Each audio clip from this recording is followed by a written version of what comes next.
the world believes Nokia died years ago, a fallen giant buried by the smartphone revolution, but that story is only half true.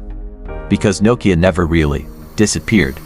Before iPhones, before Android, before touchscreens changed everything, there was Nokia, the company that defined mobile communication. Owning a phone once meant owning a Nokia. For a moment in history, it looked impossible to defeat. At its peak, Nokia connected billions of people across continents, shaping how the modern world would communicate long before smartphones even existed. Reliable, durable, trusted technology that became part of everyday life across nearly every country. Nokia became so dominant, its future looked untouchable. It felt less like a brand and more like a global institution. But history has a habit of punishing giants that stop evolving. And in 2007, the rules of communication changed forever. When Apple introduced the iPhone, it wasn't just launching a product, it was rewriting what people expected a phone to become. Nokia saw the change coming, but inside the company, hesitation replaced action, and fear replaced innovation. Slow software decisions, internal politics, and leadership paralysis slowly turned Nokia's greatest strengths into fatal weaknesses. The collapse was fast, brutal, and public. Within just a few years, the company that ruled phones had lost the market completely. The world moved on. Samsung rose, Android expanded, Apple dominated, and Nokia became a symbol of corporate failure. To most people, Nokia was dead. Another fallen empire, remembered only through nostalgia and indestructible old handsets. But while the world was busy attending Nokia's funeral, Nokia was quietly rebuilding itself. It abandoned the battle for phones and entered a different war, one most consumers would never even notice. A war fought not in your pocket, but deep inside the invisible infrastructure that powers global communication.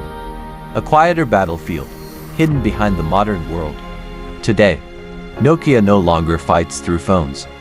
It fights through networks, through communication infrastructure, quietly trying to survive in a world it once ruled. Fiber networks, cloud, systems, telecom, architecture, massive, invisible technologies that keep the modern digital world connected. The company now competes against giants like Huawei and Ericsson in building the future beneath the surface. This is no longer a battle for phones. It's a battle for the systems behind them. The invisible networks the modern world depends on. If your internet works, if your calls connect, if your data travels instantly across the world, you rarely think about it, but behind much of that invisible system, Nokia may still be helping make it possible. You might still be using Nokia today, just not as a phone sitting in your hand. You are using Nokia as communication itself. In towers, in networks, in the invisible systems that move your calls, your data, your internet. It is no longer something you see. It is something you rely on every second, without ever noticing it exists. The company still holds billions in patents and technological assets that continue shaping how modern networks operate. This is one of business history's strangest transformations, from visible consumer icon to invisible digital backbone. Nokia didn't reclaim the smartphone throne. Instead, it built a completely different kingdom. It stopped trying to sell the future directly and started building the systems behind it. The invisible infrastructure that delivers the modern world.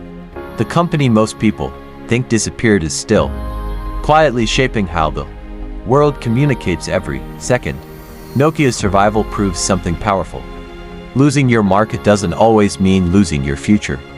Sometimes survival doesn't belong to the strongest company, but to the one willing to become something entirely new.